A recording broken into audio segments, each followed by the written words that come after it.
சோத்திரம் ஆண்டவரே, நன்றியோடு உம்மை துதிக்கிறோம். அப்பா பிதாவே சோத்திரம், இயேசுவே சோத்திரம், பரிசுத்த ஆவியானவரே உமக்கு கொடான கொடி நன்றி வரை செலுத்தி உம்மை உயர்த்தி போற்றுகிறோம், வாழ்த்தி வணங்குகிறோம்.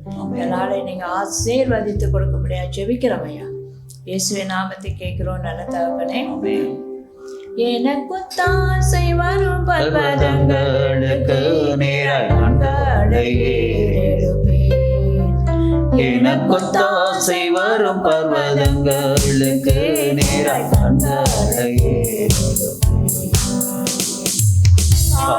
தள்ளாட விட மாட்டார், காக்கும் தேவன் உறங்க மாட்டார். கால்கள் தள்ளாட விட மாட்டார், காக்கும் தேவன் உறங்க மாட்டார். இஸ்ரவேலை காக்கின்ற தேவன் உறங்குவதில்லை, தூங்குவதில்லை. இஸ்ரவேலை காக்கின்ற தேவன் உறங்குவதில்லை, தூங்குவதில்லை. தாசை வரும் பர்வதங்களுக்கு நேராய் கண்களையே தாசை வரும் பர்வதங்களுக்கு நேராய் கண்களையே உயிர்த்தீரையா, எனக்காக மீண்டும் வருவே, எனக்காக உயிர்த்தீரையா, எனக்காக மீண்டும் வருவே. பரிகாரியே, இந்திய வாழ்வை தந்தவரே, என் பாவம் போக்கிய பரிகாரியே, இந்திய வாழ்வை தந்தவரே. எனக்கு தாசை வரும் பர்வதங்களுக்கு நேராய் கண்களையே எனக்கு தாசை வரும் பர்வதங்களுக்கு நேராய் கண்களையே தந்தீரையா, புதிய கிருபையை தந்தீரையா, புதிய ஆண்டை தந்தீரையா, புதிய கிருபையை தந்தீரையா. சகாயம் செய்யும் கேடகமே, மகிமை நிறைந்த பட்டயமே, சகாயம் செய்யும் கேடகமே, மகிமை நிறைந்த பட்டயமே. எனக்கு தாசை வரும் பர்வதங்களுக்கு நேராய் கண்களையே எனக்கு தாசை வரும் பர்வதங்களுக்கு நேராய் கண்களையே சூழ்ச்சிகளை முறியடித்த என் நேசரே, எதிராய் வந்த சூழ்ச்சிகளை முறியடித்த என் நேசரே. கடலை இரண்டாக பிரித்தவரே, இஸ்ரவேலை நடத்தினீரே. கடலை இரண்டாக பிரித்தவரே, இஸ்ரவேலை நடத்தினீரே. எனக்கு தாசை வரும் பர்வதங்களுக்கு நேராய் கண்களையே எனக்கு தாசை வரும் பர்வதங்களுக்கு நேராய் கண்களையே. எங்களுக்கு தாசை வரும் பர்வதத்தை நோக்கி எங்க கண்களை ஏறெடுக்கிறோம், கால்கள் தள்ளாட விட மாட்டேன், காக்கும் தேவன் நீர் உறங்குவதில்லை, அயர்வதில்லை என்று சொல்லுவோம். இப்போதும் கூட ஆண்டவரே, டிவி முன்பாக அமர்ந்திருக்கிற பிள்ளைகளுக்காக நாங்கள் ஜெபிக்கிறோம். எப்போதும் உண்மை நோக்கி பார்க்கிற பிள்ளைகளாக ஆண்டவரே அப்பா கிருபையை தாங்க. ஆண்டவரே, இந்த புதிய ஆண்டை கொடுத்தீங்க ராஜா, புதிய கிருபையை கொடுத்தீங்களே, அதற்காக கொடான கொடி நன்றி பலி செலுத்துகிறோம். வானத்திலிருந்து எங்களுக்கு சகாயம் செய்கிற தேவனாக இருக்கிறேன் ஆண்டவரே. அப்பா சோத்திரம் சோத்திரம் சோத்திரம் அப்பா. இந்த கிருபை இல்லை என்றால் நாங்கள் நிர்மலமாகி போயிருப்போம். எப்போதும் கூட அப்பா உண்மை அறியாத மக்களுக்காக நாங்கள் ஜெபிக்கிறோம். வீணானதை நாடி பொய்யை தேடி ஓடாதபடி ஆண்டவரே எல்லா மக்களோட கண்கள் திறக்கும்படியாக தேவன் இந்த வேளையில் அனுகிரகம் செய்ய முடியாது ஜெபிக்கிறோம் ஐயா. படிக்கிற பிள்ளைகளுக்கு நல்ல ஞானத்தை தாங்க.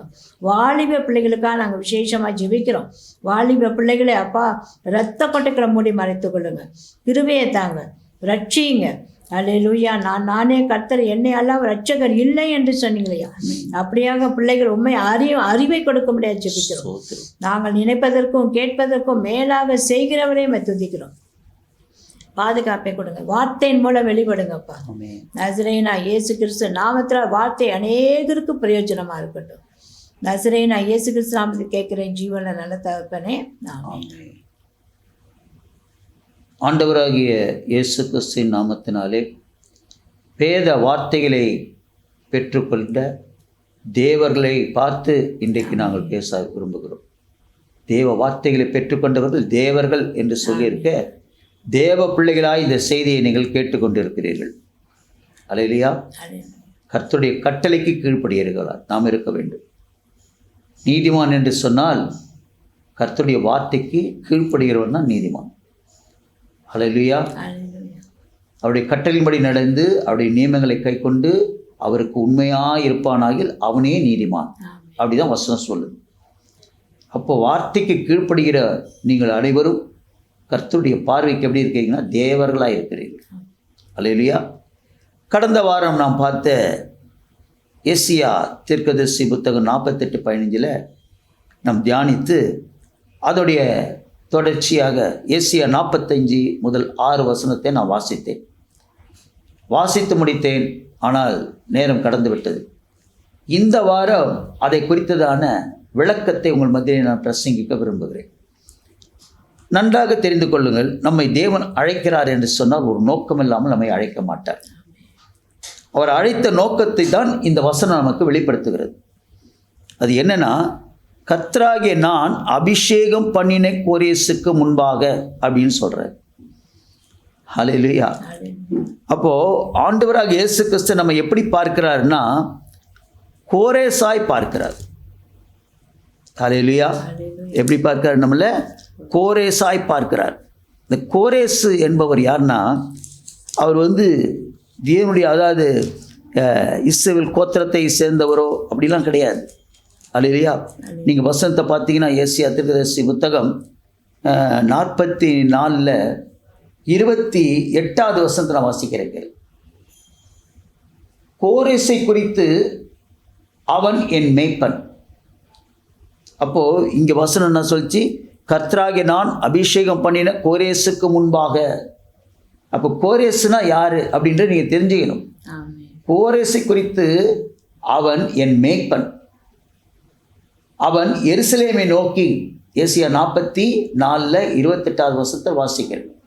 அவன் எருசலேமை நோக்கி நீ கட்டப்படு என்றும் தேவாலயத்தை நோக்கி நீ அஸ்திவாரப்படு என்றும் சொல்லி எனக்கு பிரியமானதை எல்லாம் நிறைவேற்றுவான் என்று சொல்லுகிறவர் நான். அவதான் கோரேஸ்.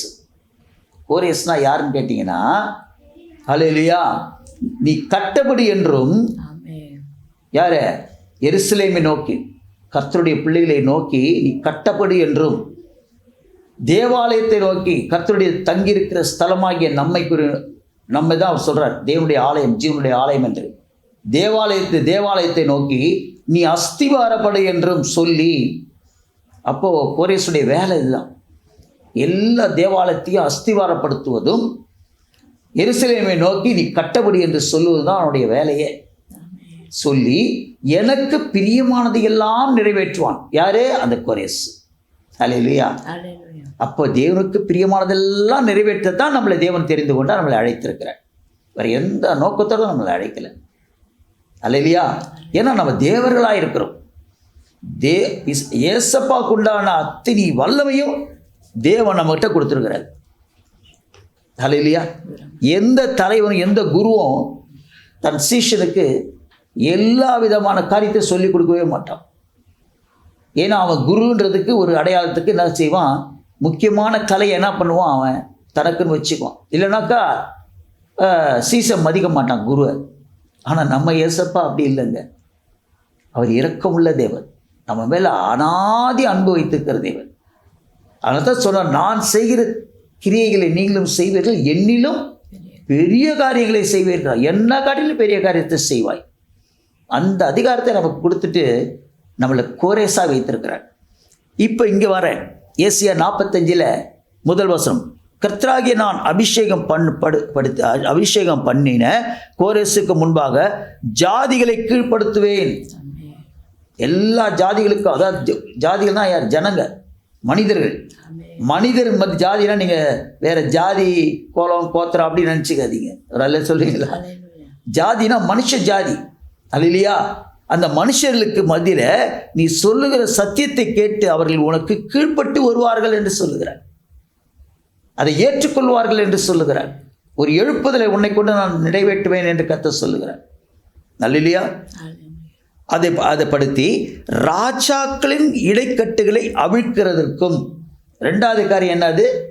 நாட்டை ஆளுகிற ராஜாக்களுக்காக நீங்கள் ஜெபம் பண்ணீங்கன்னா அவங்க இடைக்கட்டு கட்டப்பட்டிருக்கிறாங்க பாருங்க, சாத்தானால கட்டுப்பட்டிருக்கிறாங்க பாருங்க, அந்த கட்டை அவிழ்க்கிறது கூட கர்த்தர் நமக்கு கிருபை பாராட்டி இருக்கிறார். யாருக்கு? கோரேசுக்கு. கோரேசு ஜெபிச்சான்னு சொன்னாக்கா நாட்டை ஆளுகிற ராஜாக்கு இருக்கிற கட்டெல்லாம் அறுந்து போகும், அவர் விடுதலை ஆயிடுவார். அல்லையா? அதற்கு தேசத்துக்காக நம்ம ஜெபிக்கணும்னு சொல்றதுக்கு காரணம் அதுதான். நம்ம ஜெபிச்சா தேசத்தையே ஆண்டவர் ஆசீர்வதிப்பார். அல்லையா? நாட்டை ஆளுகிற ராஜாக்களை ஆசீர்வதிப்பார். அதெல்லாம் நடக்கும். அதுக்கும் அது சொல்லிட்டு அவனுக்கு முன்பாக வாசல்கள் பூட்டப்படாதிருக்க நீங்கள் கையிட்டு எல்லா வேலையும் வாய்க்கும். ஏசாயா 48 கடைசி 15வது வசனத்தை வாசல உன் வழியெல்லாம் வாய்க்கும் என்று கர்த்தர் சொல்கிறார்ல. அப்போ நம்மளை மீறி எந்த வாசலையும் கட்ட முடியாது. ஒரு அல்ல சொல்லுங்களா? நமக்கு முன்பாக எந்த வாசலும் கட்டப்படாமல் இருக்கும்படிக்கும், அதுக்கு அடுத்தது கதவுகளை திறந்து வைக்கும்படிக்கும். எந்த கதவை? பரலோகத்தின் திறவுகோலை நம்மகிட்ட கொடுத்து வச்சிருக்கிறார். பரலோகத்தின் வாசலை பூட்டப்படாதபடி திறந்து ஒவ்வொரு ஆத்துமாக்களும் கொண்டு போய் அதில் நிரப்பத்துக்கு நமக்கு கர்த்தர் அதிகாரத்தை தந்திருக்கிறார். நித்திய ஜீவனுக்கு கொண்டு போகக்கூடிய அந்த வல்லமை தேவன் நமக்கு தந்திருக்கிறார்.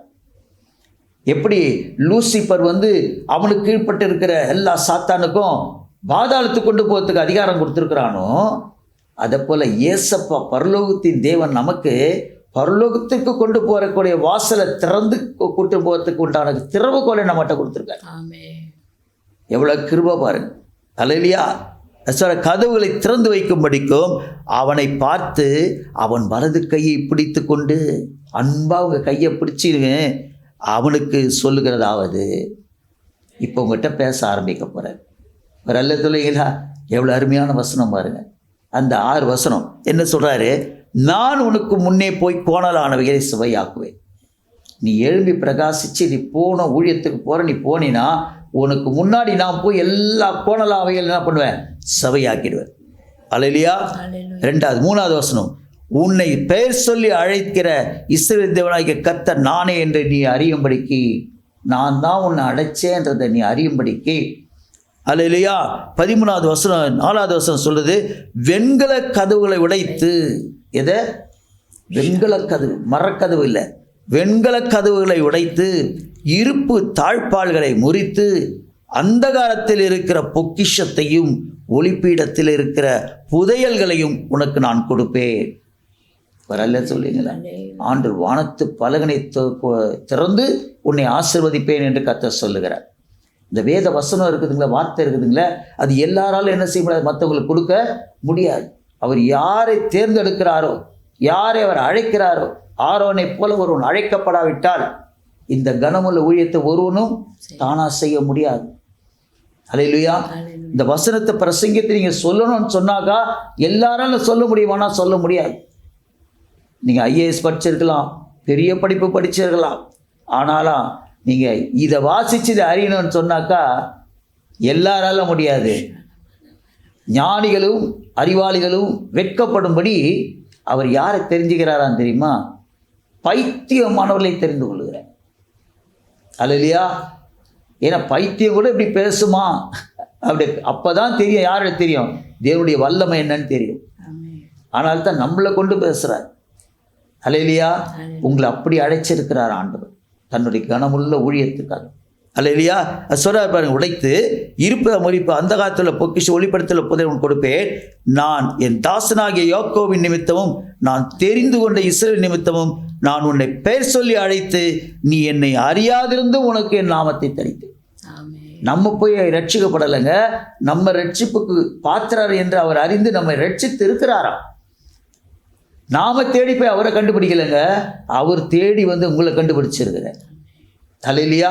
இன்னைக்கு உலகத்தில் மனுஷன் தெய்வத்தை தேடி போகிறான், நம்ம ஏசப்பா நம்மளை தேடி வந்து கண்டுபிடிக்கிற தெய்வமாக இருக்கிறார்.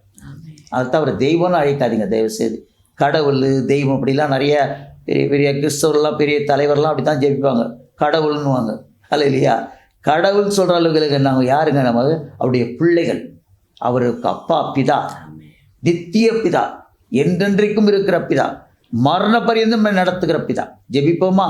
அன்பு மகா பரிசுத்தம் நிறைந்த எங்கள் நல்ல பரலோக பிதாவே, நானே கர்த்தர், வேறொருவரும் இல்லை, என்னை தவிர தேவன் இல்லை, என்னை தவிர வேறொருவரும் இல்லை என்று சூரியன் உதிக்கிற திசையில் இருந்து அது அஸ்தமிக்கிற திசை வரைக்கும் ஹல்லேலூயா என் தாசனாகிய ஹல்லேலூயா கோரேசு சொல்லுவான் என்ற நம்பிக்கையோடு கூட நீர் எங்களை அழைத்திருக்கிறீரே, அதற்காக உமக்கு நன்றி ஸ்தோத்திரங்களை செலுத்துகிறோம். ஒவ்வொருவரும் கோரேசாய் எழும்பட்டும். பரிசுத்த ஆவியின் ஒத்தாசுடன் நஸ்ரேனாகிய இயேசு கிறிஸ்து நாமத்தினாலே கேட்கிறேன் ஜீவனுள்ள நல்ல பிதாவே, ஆமென்.